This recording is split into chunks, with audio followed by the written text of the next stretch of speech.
পুরুষ লিঙ্গের সাইজ বৃদ্ধির বা আকার বড় করার কোনো মেডিসিন আছে? আসলে এই মেডিসিনটা আমরা কখন ব্যবহার করতে পারি এবং কি কারণে আমাদের পুরুষ লিঙ্গটা ছোট হয়ে থাকে বা হয়ে যায়, এই বিষয়গুলো অনেক পুরুষ ভাই জানতে চেয়েছিলেন। হ্যালো ভিউয়ার্স, আসসালামু আলাইকুম, welcome back to my channel. আশা করি সকলে ভালো আছেন, সুস্থ আছেন। চলুন চলে যায় মূল আলোচনায়। আসলে আমরা অনেকেই দেখা যায় আমাদের যে পুরুষ লিঙ্গ আছে এটা নিয়ে অনেক পুরুষ সন্তুষ্ট না। বলতে গেলে প্রায় 90% পুরুষ তারা কিন্তু তাদের পুরুষাঙ্গ নিয়ে অনেকটা বলতে পারি আনহ্যাপি। অর্থাৎ তারা সবসময় মনে করেন যে আমার পুরুষাঙ্গটা যদি আর একটু বড় হতো বা আকৃতিগতভাবে একটু মোটা হতো তাহলে হয়তো ভালো হতো। কিন্তু মূলত বিষয়টা হচ্ছে যে পুরুষাঙ্গের যে গঠন বা সঠিক যে আকার এই সম্পর্কে ধারণা না থাকার কারণে কিন্তু আমরা এই চিন্তাগুলো করে থাকি। আসলে কখন একজন পুরুষের পুরুষাঙ্গটা বড় করা দরকার বা বড় করার প্রয়োজন হয়ে থাকে, সেটা হচ্ছে যদি কোনো পুরুষের পুরুষাঙ্গ উত্থান অবস্থায় বা লিঙ্গটা সুদৃঢ় অবস্থায় যদি 3 ইঞ্চির থেকে ছোট হয়, তাহলে সেই পুরুষকে বলা হয় ক্ষুদ্র পেনিস বা মাইক্রো পেনিস। যদি কোনো পুরুষের পুরুষাঙ্গ মোটামুটিভাবে 3 ইঞ্চি বা তার থেকে বেশি হয় শক্ত বা সুদৃঢ় হওয়ার পরে, তাহলে পুরুষাঙ্গ বড় করা নিয়ে কোনো চিন্তা, দুশ্চিন্তা বা হতাশা না করাটাই সবচেয়ে বুদ্ধিমানের কাজ। কিন্তু তারপর দেখা যায় অনেক পুরুষ আছেন তারা আসলে 3 ইঞ্চি হওয়ার পরেও তারা দুশ্চিন্তা থাকেন কিভাবে তাদের পুরুষাঙ্গটা আর একটু বড় করা যায়, আর একটু মোটা করা যায়, একটু লম্বা করা যায়। তো মূলত বিষয়টা হচ্ছে যে একজন পুরুষের পুরুষাঙ্গ কি কি কারণে ছোট হয়ে থাকে বা ক্ষুদ্র হয়ে থাকে, এই বিষয়টা কিন্তু আমাদের অনেকেরই অজানা। মূলত প্রথম নম্বর যে কারণটা হয়ে থাকে একজন পুরুষের পুরুষাঙ্গ ছোট হয়, সেটা হচ্ছে আমাদের যে পিটুইটারি গ্রোথ হরমোন আছে বা যেটাকে আমরা অ্যান্ড্রোজেন সংবেদনশীলতার হালকা ডিগ্রির যদি ঘাটতি থাকে, তাহলে পুরুষদের লিঙ্গের আকার কিছুটা ছোট হতে পারে বা ছোট হয়ে থাকে। দ্বিতীয় নম্বর যে কারণ থাকে সেটা হচ্ছে অতিরিক্ত হস্তমৈথুন। বর্তমান সময়ে দেখা যায় অনেক পুরুষ আছেন তারা খুব অল্প বয়সে মাস্টারবেশন করতে শিখে যান এবং দেখা যায় যে তারা খুব অল্প বয়স থেকে এটা যখন শুরু করে, তারা যখন বিয়ে করতেছে বিয়ের আগ পর্যন্ত যে একটা দীর্ঘ সময়, অর্থাৎ একটা পুরুষ বিয়ে করতেছে হয়তো 25 বছর 30 বছর বয়সে গিয়ে, কিন্তু সে এটা শিখে গেছে 10-12 বছর বয়স থেকে।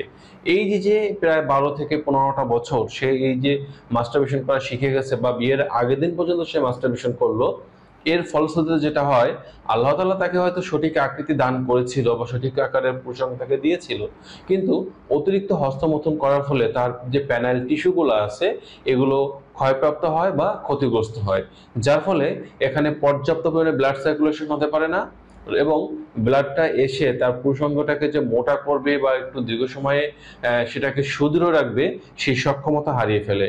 যার কারণে তখন মনে হয় যে পুরুষাঙ্গটা হয়তো ছোট, বা এই কারণে সঠিকভাবে সুদৃঢ় হতে না পারার কারণেই তখন পুরুষাঙ্গটা ছোট হয়ে যায়।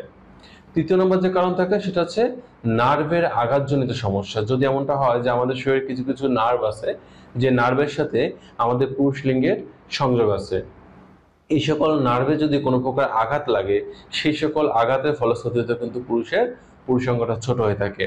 তাছাড়া দেখা যাচ্ছে যে আমাদের দেশের কিছু পুরুষ আছে তারা জন্মগতভাবে, জিনগতভাবে কিন্তু ছোট আকৃতির পুরুষাঙ্গ নিয়ে জন্মগ্রহণ করতে পারে। এবার আসি, এটা বড় করার এমন কোনো মেডিসিন আছে কিনা যেটা আপনারা জানতে চেয়েছিলেন। তো এই জন্য আপনাদের সাথে আজকে যে বিষয়টা আলোচনা করব সেটা হচ্ছে একটি মাত্র হোমিওপ্যাথি মেডিসিনের কথা বলবো, যে মেডিসিনটা যদি সঠিক নিয়মে আপনি খেতে পারেন এবং ব্যবহার করতে পারেন, তাহলে আপনার পুরুষলিঙ্গের আকার বা আকৃতি অনেকটাই বড় করা সম্ভব, বা এটা পরীক্ষিত একটা মেডিসিন। এক্ষেত্রে হোমিওপ্যাথিতে প্রথম নম্বর যে মেডিসিনটা আপনাদের নিতে হবে সেটা হচ্ছে সাইডোনিয়া ভালগারিস মাদার। এই সাইডোনিয়া ভালগারিস মাদার এই ওষুধটি যতটুকু সম্ভব আপনারা সিলপ্যাক কিনে নেওয়ার চেষ্টা করবেন বা বিশ্বস্ত কোনো চিকিৎসকের শরণাপন্ন হয় সেখান থেকে ভালো মানের মেডিসিনটা নেওয়ার চেষ্টা করতে হবে। এই সাইডোনিয়া ভালগারিস মাদার এই ওষুধটি আমরা নিব এবং 15 ফোঁটা করে আমরা আধা কাপ পানির সাথে মিশিয়ে প্রতিদিন খাওয়ার 30 মিনিট পরে দিনে 3 বার করে আমরা খেয়ে নেব।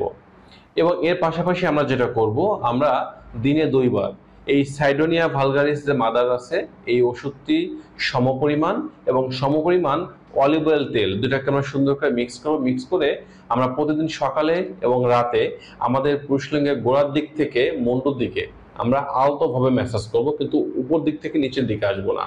এভাবে আমরা প্রায় 5 থেকে 7 মিনিট সময় নিয়ে এই ম্যাসাজটা করব এবং এর পাশাপাশি পেনিসের গোড়ার দিকটা ধরে আমরা ঝাঁকাবো।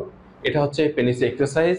এবং পেনিসের যে টুপির মতো জায়গাটুকু আছে, যেটাকে আমরা লিঙ্গমুণ্ড বলি, এই জায়গাটায় যে আস্তে আস্তে একটু খোঁট টান দিব, একটু ধরে খোঁট টান দিব। তাহলে কি হবে, এভাবে যদি একটানা আমরা 3 থেকে 6 মাস এই মেডিসিনটা এই নিয়মে খেতে পারি এবং ব্যবহার করতে পারি, তাহলে ইনশাল্লাহ ধীরে ধীরে আমাদের পুরুষলিঙ্গের আকার বৃদ্ধি পেতে থাকবে।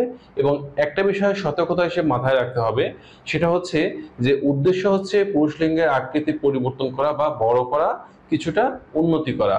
কিন্তু এটা করতে গিয়ে কেউ যেন ম্যাসাজ করার সময় হস্তমৈথুন করে না ফেলেন, বীর্যপাত ঘটে না যায়, এই বিষয়টার দিকে খেয়াল রাখতে হবে। এবং প্রয়োজন হয় যখন আপনি ম্যাসাজটা করতেছেন, যদি আপনার এমনটা হয় যে খুব ইরেকশন হচ্ছে, যে এখনই বীর্যপাত ঘটে যেতে পারে, তেমন একটা অবস্থার সৃষ্টি হলে তখন যেটা আপনি করবেন, সাথে সাথে স্টপ করে দিন, 15-20 সেকেন্ড একটা বিরতি নিন।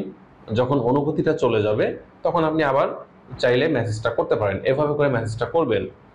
দ্বিতীয় নম্বরের সাথে যে মেডিসিনটা আমাদের খেতে হবে, সেটাও একই মেডিসিন, সাইডোনিয়া ভালগারিস 30 পাওয়ারের যে মেডিসিনটা আপনারা পাবেন, এটা বাজার থেকে যতটা সম্ভব সিলপ্যাক কিনে নেবেন। এবং এই মেডিসিনটা আপনারা প্রতিদিন 3 ফোঁটা করে দিনে 3 বার খাওয়ার অন্তত 30 মিনিট আগে জিহ্বার উপর দিয়ে খাবেন। প্রথমটা খেতে বলছিলাম ভালগারিস মাদার, যেটা আপনারা 15 ফোঁটা করে আপনারা আধা কাপ পানির সাথে মিশিয়ে দিনে 3 বার খাওয়ার পরে খাবেন এবং ওটার সমপরিমাণ মিশিয়ে আপনাদের পেনিসে ম্যাসাজ করবেন।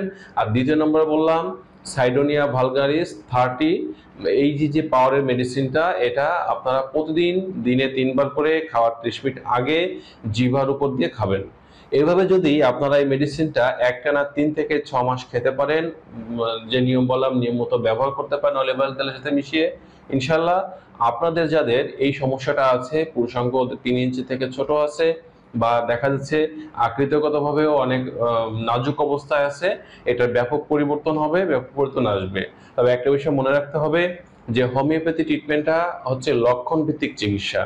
তো যদি কারো এছাড়া অন্য কোনো ধরনের শারীরিক সমস্যা থাকে, সেক্ষেত্রে অবশ্যই আপনারা একজন রেজিস্টার্ড চিকিৎসকের শরণাপন্ন হয়ে আপনাদের সমস্যাগুলো বলেও কিন্তু আপনারা একজন চিকিৎসকের সাহায্য নিতে পারেন, বা সেই চিকিৎসকের শরণাপন্ন হয়েও কিন্তু আপনারা এই চিকিৎসাটা গ্রহণ করতে পারেন। আর যদি কারো দেখা যাচ্ছে শরীরে বড় ধরনের কোনো সমস্যা না থাকে, তাহলে তারা এই একটা মেডিসিন কিন্তু উপযুক্ত নিয়মে যদি খেতে পারেন এবং ব্যবহার করতে পারেন, ইনশাল্লাহ আপনাদের পুরুষলিঙ্গের আকৃতিগতভাবে ব্যাপক পরিবর্তন আসবে। এবং যাদের মাইক্রোপেনিস বা ক্ষুদ্র পেনিস আছে, এটা পরিবর্তন আসবে। এর পাশাপাশি নিয়মিত ফিজিক্যাল এক্সারসাইজ বা ব্যায়াম করতে হবে, দিনে 40 মিনিট হাঁটতে হবে এবং পুষ্টিকর যে খাবারগুলো আছে সেগুলো খেতে হবে। অতিরিক্ত bad cholesterol, fast food, junk food এগুলো এড়িয়ে চলতে হবে। শুয়ে বসে থাকার অভ্যাস থাকলে এগুলো পরিহার করতে হবে।